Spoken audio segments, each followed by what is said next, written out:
E aí, tudo bom contigo? Seja bem-vindo a mais um vídeo aqui do canal, onde a gente vai resolver juntos aqui, né, algumas questões de concurso dessa prova da Prefeitura de Ouro Branco, do Rio Grande do Norte. Foi uma prova que eu peguei, eu gostei bastante, tá? É uma prova que ela não é fácil e ela também não é difícil, então é uma prova com nível mediano, mas que as questões te fazem pensar muito, assim, tá? Então tem questão de dentística, periodontia, materiais dentários, patologia bucal, tem muita coisa que a gente vai estar estudando aqui hoje e muito conceito importante que a gente vai estar revendo nesse vídeo aqui, tá? É um vídeo muito importante, muito legal para você que está estudando para prova de concurso ou para ti que quer aprender um pouco mais, né? E até para quem está na faculdade, me acompanha também, né? Que eu sei que tem um pessoal aí que está na universidade. Mas o conteúdo dessa prova é aquele tipo de conteúdo que nenhum dentista pode deixar de conhecer. E daqui a pouquinho a gente vai para o conteúdo desse vídeo, tá, pessoal? Mas antes eu queria anunciar que hoje é um dia muito especial para mim porque eu estou lançando o Arriba Dentista Premium.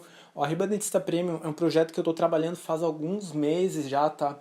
Onde eu vou lançar, além de todo o conteúdo que eu trago aqui para o YouTube, eu não vou parar com o conteúdo aqui do YouTube, tá? Muito pelo contrário. Mas além de todo o conteúdo que eu trago aqui para o YouTube, agora quem quiser pode ter acesso ao Arriba Dentista Premium, onde eu vou resolver semanalmente uma prova extra de concurso público. Então vão ser 2 vídeos semanais com a resolução de uma prova inteira para ti. E essa prova que tu tá acompanhando hoje nesse vídeo aqui é o primeiro vídeo do Arriba Dentista Premium, mas eu tô liberando ele aqui como uma amostra, né, de como tudo vai funcionar. E além dessa prova de concurso, tu ainda vai ter acesso a várias outras vantagens, como por exemplo o material complementar com tabelas dos principais temas que a gente vê nessas provas de concurso que eu vou estar resolvendo. Também esse material complementar vai ter resumos aqui de algumas aulas que eu vou trazer pro YouTube, tá? Então os principais temas que a gente vai conversar nas provas que a gente vai resolver, eu vou estar fazendo tabelas, vou estar fazendo resumos aí, né? E tu vai poder fazer o download desse material. E o download de todo esse material vai poder ser feito sem cadastro nenhum, é só clicar no link e ter acesso ao PDF. Além disso, semanalmente também, tu vai ter acesso a um post extra com 5 questões de concurso resolvidas por mim. E sem falar que eu vou disponibilizar para download artigos que vão complementar os teus estudos. Então, às vezes eu resolvo uma questão no vídeo, né? E eu tento explicar da melhor maneira possível, da forma mais resumida possível, mas na Arriba Dentista Premium tu vai ter acesso a artigos, né? E a outros materiais aí que vão te ajudar a se aprofundar no tema, entender eles de uma maneira melhor. E sem falar que no Arriba Dentista Premium as questões também vão estar organizadas por níveis de dificuldade. Então tu vai ver que do lado de cada questão vai ter uma bolinha verde, amarela ou vermelha, e a bolinha verde quer dizer que a questão é fácil, a bolinha amarela quer dizer que ela tem um nível médio e a vermelha quer dizer que ela é difícil. E o meu objetivo no Arriba Dentista Premium é realmente criar uma comunidade onde a gente debate as questões, a gente debate as provas, onde um tira as dúvidas dos outros, né? E eu vou estar ajudando vocês aí no estudo. E eu vou estar disponibilizando isso por um preço totalmente ridículo, tá, pessoal? E para ter acesso a tudo isso é só clicar no link que vai estar na descrição, o link do Apoia-se. E daí é só tu fazer um cadastro ali no Apoia-se e apoiar a minha campanha. Tudo funciona do jeito mais prático, do jeito mais simples possível. E o Apoia-se é uma plataforma extremamente confiável que muitas pessoas usam. Então, como eu falei, eu vou manter todo o meu conteúdo aqui do YouTube igual. Tu ainda vai ter acesso a vídeos semanais, a aulas e tudo mais, mas para te ter uma ajuda extra, dar uma estudada a mais, tu também agora pode ter acesso ao Arriba Dentista Premium, e como eu falei, o preço tá muito baixo, tá? Porque eu quero que inclusive os estudantes que me acompanham aí, né, possam assistir esses vídeos também. Mas agora chega de enrolação, vamos passar a vinheta e vamos pro vídeo, como eu falei. Esse vídeo aqui vai ser uma amostra do Arriba Dentista Premium, então essa prova vai ter 15 questões, eu vou estar resolvendo 7 contigo aqui nesse vídeo, e daí tu tem acesso às outras 8 questões, né, ali na Arriba Dentista Premium.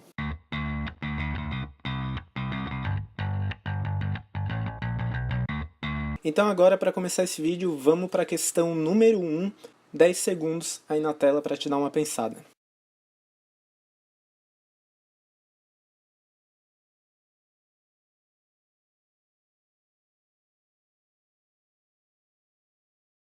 Na minha opinião, essa primeira questão é uma das mais fáceis que tem para resolver nessa prova aqui, tá, pessoal? Ela fala sobre o tratamento da doença periodontal. Então, a primeira alternativa fala que o primeiro objetivo da terapia periodontal básica é paralisar o processo inflamatório e a progressão da doença. Isso é totalmente verdadeiro. Quando a gente fizer uma raspagem periodontal, a gente vai estar removendo as bactérias, o tártaro daquela região, né, que estão causando a inflamação dos tecidos, a regressão do ligamento e do osso. E com a remoção dessas bactérias, a gente vai fazer com que a doença periodontal pare de progredir. Isso é totalmente correto. A alternativa 2, ela estaria perfeita se não fosse por um detalhe, tá? Essa alternativa quase me pegou porque quando eu fui ler ela, eu li meio rápido, mas ela fala que a terapia básica em sítio periodontal infectado visa a redução dos fatores etiológicos, permitindo assim o reparo da região. Até aí, tudo bem, tudo perfeito, tá tudo certo. Mas daí essa alternativa se perde quando ela fala que a terapia básica inclui neoformação óssea do osso perdido e restabelecimento da anatomia periodontal afetada. A gente não tem neoformação óssea, tá, pessoal? Não importa o quanto a gente trate, não importa o quanto a gente raspe, a gente não vai ter a formação novamente do tecido ósseo que foi perdido. Então, a alternativa 2 é incorreta aí por causa desse detalhe. A alternativa 3 é muito parecida com a primeira, né? Então ela fala que o tratamento das pessoas acometidas pela doença periodontal se baseia principalmente na eliminação da inflamação dos tecidos gengivais, né? Com alteração da microbiota periodontopatogênica, mas aqui ele inclui também a eliminação dos fatores de risco envolvidos no desenvolvimento da doença. E isso também é algo muito importante, né? Porque se a gente for tratar a periodontite no consultório só com uma raspagem e o paciente continuar em contato com os fatores etiológicos da periodontite, não vai adiantar nada, né? Porque essa doença vai continuar voltando, né? Então não adianta nada a gente raspar se não houver uma remoção desses fatores de risco. Então, além da gente eliminar a inflamação através da raspagem, né, remover as bactérias que estão ali naquela região, a gente também tem que remover o contato desse paciente com os fatores de risco, né, que estão causando essa periodontite aí. E por causa disso, a alternativa 3 é verdadeira. E a alternativa 4 basicamente resume uma conduta de tratamento para a doença periodontal, né? Então a gente vai instruir o paciente de como que ele pode melhorar a higiene dele, né, para a eliminação da placa dentária, que é onde todo o processo de periodontite começa, né? Então, através dessas orientações, ele pode melhorar a higiene dele, né, e fazer o controle do biofilme bacteriano. E como a gente estava vendo na questão 3, não adianta nada a gente tratar a doença periodontal se a gente não dá uma atenção aí para os fatores de risco, os fatores etiológicos que estão causando a periodontite, né? E tudo isso, a instrução de higiene, o controle do biofilme, a remoção dos fatores de risco, se somados com uma raspagem e o alisamento radicular já é suficiente para curar grande parte dos casos de periodontite. Então, essa primeira questão, resposta correta para ela, letra A, alternativas 1, 3 e 4, verdadeiras. Agora vamos para a segunda questão desse vídeo aqui.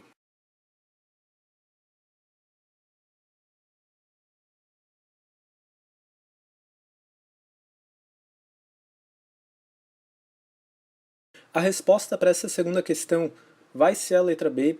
Então, as bactérias da periodontite, elas causam uma destruição indireta dos tecidos periodontais, né, por meio do aumento da resposta imune do hospedeiro. Isso é totalmente verdadeiro, porque quando essas bactérias estiverem nos tecidos de suporte, a gente vai ter uma resposta inflamatória, uma resposta imunológica, e essa tentativa de defesa do organismo vão aos poucos, né, causando a destruição tecidual que a gente já conhece bem. Na segunda metade dessa alternativa ele fala aí dos achados clínicos que a gente tem na periodontite, isso também é totalmente verdadeiro, tá, pessoal? Então, a resposta correta para essa questão aqui, letra B. A letra A foi a que mais me deixou em dúvida, tá, pessoal? Mas a hiperplasia gengival pode ser causada principalmente em duas situações. A primeira delas, né, e a mais comum disparada, vai ser quando a gente tiver placa bacteriana associada a medicamentos como anticonvulsionantes, imunossupressores e drogas bloqueadoras dos canais de cálcio. Então, esses três grupos de medicamentos, se associados com placa bacteriana, podem ocasionar num aumento gengival, né, na hiperplasia gengival. Mas se a gente tiver só a presença de placa, a gente ainda pode ter a hiperplasia gengival, mas isso acontece de forma crônica. Eu tenho até aqui um texto do Carranza explicando isso, tá? Que ele fala: o aumento gengival crônico é causado pela exposição prolongada à placa dentária. Então essa hiperplasia gengival, quando ela ocorrer somente pela placa, ela vai ocorrer de forma crônica e vai ter desenvolvimento mais demorado. E por causa disso, a nossa resposta não é a letra A. A letra C está errada só por um detalhe, então radiograficamente a periodontite pode ser reconhecida pela perda alveolar, não pela ausência de perda alveolar, mas ela estava certa até essa parte. O autor dessa questão tenta confundir a gente mudando alguns detalhes nas alternativas, tá? Isso para quem está fazendo a prova lá na hora pode complicar um pouco, né? Resolvendo aqui na internet é outra história, a gente consegue identificar de forma fácil, né, esses erros. Por isso é interessante que tu vá calmo, né, para a prova, para te ler com atenção enunciado, ler com calma as alternativas e conseguir perceber nesses detalhes aí, porque essa questão aqui é cheia dessas pegadinhas. A letra D fala em formação de falsas bolsas periodontais, isso é errado.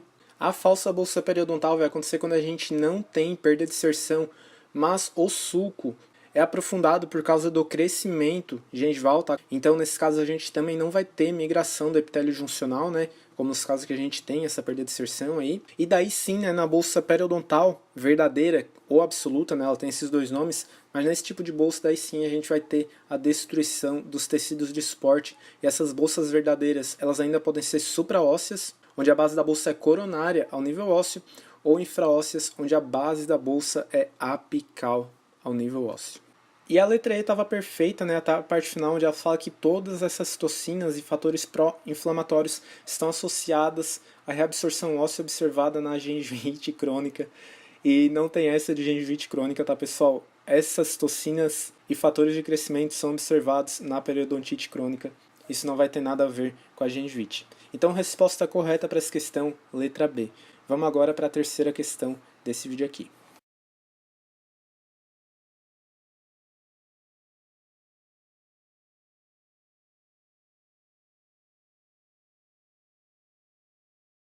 Então a resposta correta para essa questão vai ser a letra D, tá, pessoal? A abfração vai ocorrer por causa dessas tensões que são geradas ali, essas tensões oclusais, né, que são geradas no dente, e o esmalte vai fraturar na região onde ele se encontra mais delgado, que vai ser a área cervical dos dentes. E a gente vai ter lesões parecidas com essas daí que estão aparecendo na foto de cima, mais à esquerda, tá? Como pode ver, a gente teve o trauma do esmalte daquela região, né, por causa de uma carga oclusal excessiva, e o esmalte acabou não resistindo essas cargas nessa região aí, e a gente tem o que a gente chama como abfração. E eu já vou deixar essa foto na tela para te explicar o que é abrasão. A abrasão vai ser um desgaste dental que vai ser feito a partir de uma força mecânica, né? Então os casos mais comuns de abrasão são feitos com o uso da escova dental. Então a abrasão aparece muito em casos onde o paciente faz uso de escovas médias e duras, ou também quando ele escova os dentes com muita força, e a gente vai ter áreas de desgaste nos dentes, como essas daí que tu pode ver na foto. E muita gente confunde, né, a abfração com a abrasão, porque às vezes a lesão dessas duas condições são parecidas, mas daí a gente tem que estar sempre analisando a questão etiológica, né, o que está causando essas lesões no esmalte. Se foi um trauma oclusal, se o paciente está com contato prematuro, ou se ele usa escovas muito duras aí, né, para higienizar os dentes. E a erosão dental vai ser um desgaste ácido dos dentes, né, feito por substâncias ácidas. Então, esse tipo de patologia é comum em pessoas que consomem muitos alimentos ácidos ou consomem alimentos ácidos de um jeito diferente. Por exemplo, pessoas que consomem Coca-Cola todo dia e ficam bochechando aquela Coca-Cola na boca o tempo todo, ficam bochechando suco de laranja. Isso é suficiente para a gente ter uma erosão com o passar do tempo, né? E tu pode ver que, inclusive, nessa foto que eu trouxe aí, a gente tem o esmalte mais alto do que a dentina, né? Porque a dentina é menos mineral do que o esmalte, e quando a gente tiver exposição dentinária, né, a dentina vai sofrer um desgaste maior do que o esmalte, e esse esmalte geralmente vai circundar a dentina, né, e vai estar um pouco mais alto do que ela. Então, voltando para a questão agora, como pode ver, a letra D completa certinho aí as linhas, e é a nossa resposta correta para essa questão. Vamos agora para a questão número 4.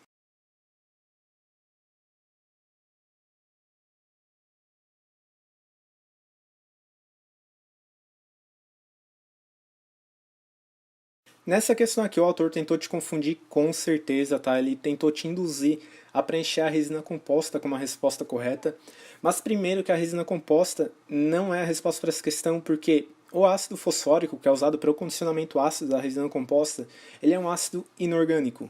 ele não é um ácido orgânico. E como tu pode ver na questão, ele pede, né, preferencialmente ácidos orgânicos. E além disso, a resina tem uma adesão micromecânica à estrutura dental, então a gente vai fazer o condicionamento ácido, a gente vai desmineralizar o esmalte ou a dentina, né, vamos criar reentrâncias. O adesivo vai preencher essas reentrâncias, criar a camada híbrida e vai permitir daí sim a aplicação da resina com uma boa adesão. Mas desses aqui, o material que apresenta uma adesão mecânica e química vai ser o ionômero de vidro, e para essa limpeza da estrutura dental a gente vai usar o ácido poliacrílico, né, que é o líquido do ionômero de vidro para fazer essa limpeza. Esse sim é um ácido orgânico, tá pessoal? E ele pode ser utilizado para remoção da smear layer e melhora, né, da adesão do ionômero de vidro no dente. Então, resposta correta para essa questão, letra C, ionômero de vidro. Vamos agora para a questão número 5.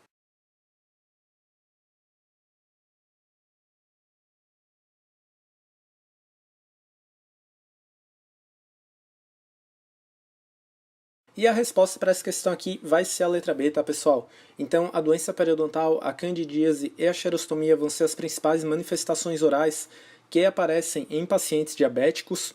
A candidíase, ela acontece principalmente por causa da hipossalivação, mas ela também é favorecida pela hiperglicemia e por alterações na composição da saliva, né? Então, no diabético, a gente vai ter alterações em proteínas antimicrobianas que são encontradas na saliva, e essas proteínas ajudam a inibir a presença da cândida, né? E quando elas não estão presentes, isso ajuda a criar um ambiente propício para o desenvolvimento dessa infecção fúngica. E além disso, né, se o diabético fizer uso de prótese, as infecções com cândida são ainda mais frequentes. A doença periodontal é também muito frequente em pacientes diabéticos, tá? Porque em pacientes diabéticos a resposta imunológica daquela pessoa vai estar alterada, então os sintomas da doença periodontal em uma pessoa que tem diabetes vão estar muito mais exacerbados, tá? Os sintomas eles vão se desenvolver de uma maneira mais rápida, a gente vai ter um sangramento gengival maior, a gente vai ter uma perda dos tecidos de suporte que acontece mais rapidamente, tá? Por causa dessa alteração imunológica, essa resposta imunológica não é tão eficiente, né, como numa pessoa que não tem diabetes. E a gente também vai ter a xerostomia. A xerostomia é diferente de hipossalivação, tá pessoal? Porque a xerostomia é uma sensação subjetiva de boca seca. Então, a hipossalivação ela afeta diretamente a secreção na saliva, mas a xerostomia é simplesmente a sensação de boca seca. Isso também vai ser muito presente nos diabéticos. Essa condição é relatada inclusive por 10 a 30% dos pacientes diabéticos, então ela acaba sendo bastante frequente nessas situações. Então, questão 5, letra B, a nossa resposta é doença periodontal, candidíase oral e xerostomia. Vamos agora para a sexta questão desse vídeo aqui.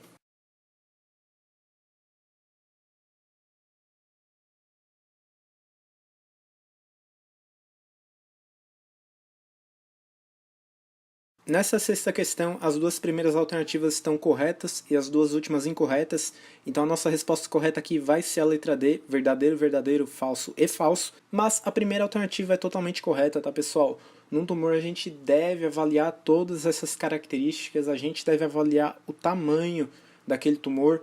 Inclusive uma coisa muito interessante, né, é a gente avaliar a presença de uma outra infecção associada a esse tumor, né, uma infecção secundária, porque muitas vezes essas infecções causam alterações no tamanho daquele tumor. Então a gente pode olhar clinicamente, a gente pode achar aquele tumor muito grande às vezes, mas quando a gente analisa com mais calma, né, a gente vê que aquele inchaço, aquele aumento de tamanho, né, está sendo causado por uma infecção secundária, e ao tratar essa infecção secundária, a gente já vai ter uma diminuição do tamanho da lesão, e daí a gente pode ter noção das reais dimensões aí desse tumor. A letra B também é correta, tá? A gente pode estar fazendo exames de palpação para a gente avaliar a consistência do tumor, e depois disso a gente deve avaliar os linfonodos e inclusive registrar as características deles, né? Como o tamanho, a consistência e a mobilidade. Esses três fatores caem muito em prova de concurso, tá? Então anota aí, quando a gente faz o exame de linfonodos, a gente busca analisar o tamanho, a consistência e a mobilidade deles, porque os linfonodos estão ligados diretamente ali com o tumor, né? É importante a gente fazer esse exame neles também. A letra C é totalmente incorreta, tá pessoal? Eu inclusive tirei um texto do Neville, aquele livro de patologia bucal gigante, né? A bíblia da patologia bucal, e eu vou ler ele aqui para vocês, para te ter noção do porquê essa alternativa é errada. Então esse texto fala: o sítio mais comumente acometido pelo carcinoma intraoral é a língua, geralmente as superfícies lateral, posterior e ventral. O sólido da boca é acometido mais frequentemente nos homens, porém é bem menos envolvido nas mulheres. Outros sítios de envolvimento tumoral em ordem decrescente de frequência são o palato mole, a gengiva, a mucosa jugal, a mucosa labial e o palato duro. Então tu pode ver que tudo que eu falei agora, né, contraria a terceira alternativa e por isso ela é incorreta. E a última alternativa é uma alternativa que ela está correta também até a sua parte final, tá? Então o carcinoma do vermelhão do lábio é tipicamente encontrado em pessoas de pele clara ou com uma exposição prolongada à radiação ultravioleta, né, da luz solar, e a gente vai ter uma ulceração endurecida, indolor, crostosa, só que é de crescimento lento e que não é invasiva nos estágios iniciais. E agora a gente tem duas fotos aqui, né? Uma do vermelhão do lábio, que é aquele tumor que é mencionado na quarta alternativa.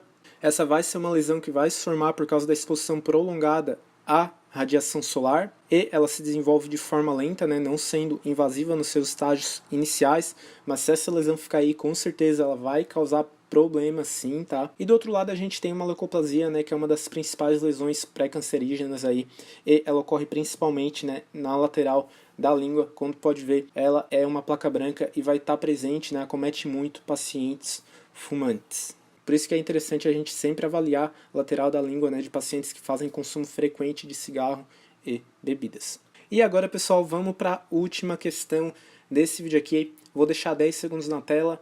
É uma questão um pouco difícil de responder, né, porque ela fala sobre o código de ética odontológico, mas 10 segundos na tela agora para te dar uma pensada.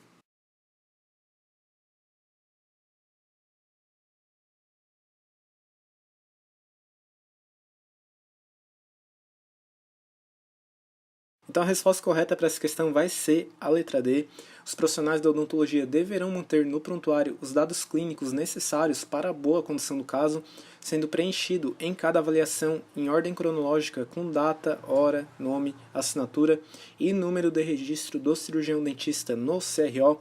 Está totalmente correto, tá, pessoal? Inclusive, como tu pode ver na imagem que eu vou botar na tela agora, na foto mais da direita, na parte de cima, né, desse slide, tu pode ver que a resposta correta para essa questão foi praticamente um Ctrl+C daquele parágrafo único ali, né, que fala tudo que eu disse agora há pouco. Os profissionais da odontologia deverão manter o prontuário e os dados clínicos necessários para a boa condução do caso. E agora a gente vai discutir as outras alternativas, tá? E a letra A fala que é permissivo usar formulários de instituições públicas para prescrever, encaminhar ou atestar fatos verificados na clínica privada. Como a gente pode ver na nossa imagem de novo, usar esses formulários de instituição pública constitui uma infração ética. Então agora a gente vai voltar para a questão de novo. A letra B fala que é facultativa a elaboração e a manutenção de forma legível e atualizada do prontuário, também a sua conservação em arquivo próprio, seja de forma física ou digital. E como tu pode ver na nossa imagem agora, né, é obrigatória e não opcional a elaboração e manutenção da forma legível e atualizada dos prontuários. Por isso a letra B é incorreta também. A letra C é uma baita de uma infração ética, tá, pessoal? Então não é direito do cirurgião dentista negar acesso do paciente ao prontuário dele, tá? É um direito do paciente ele ter acesso ao prontuário se ele requisitar pro dentista ou prontuário, esse dentista ter que entregar a documentação para esse paciente. Então é infração ética, sim, como você pode ver na nossa imagem, né? Negar esse acesso do paciente ao prontuário. A letra C, por isso, é incorreta. E a letra E fala, né, que a gente pode emitir documentos odontológicos que não correspondam à verdade. E essa daí a gente não precisa, né, nem ler o código de ética para saber que ela é incorreta. Então a nossa resposta aqui para essa questão, pessoal, vai ser a letra D. Mas então, por hoje era isso. Eu espero que você tenha gostado desse primeiro vídeo aqui do Arriba Dentista Premium. A gente respondeu 7 questões nesse primeiro vídeo. Como tu pode ver, é uma prova que sempre faz a gente pensar bastante em cada questão, tá? Tem muita pegadinha no meio das alternativas, então elas têm que ser lidas com muita atenção. E eu espero que tu tenha gostado desse vídeo e ele realmente tenha te ajudado nos teus estudos. Qualquer dúvida que tu tiver, deixa nos comentários aqui no Apoia-se que a gente conversa. Muito obrigado, até o próximo vídeo. Tchau, tchau.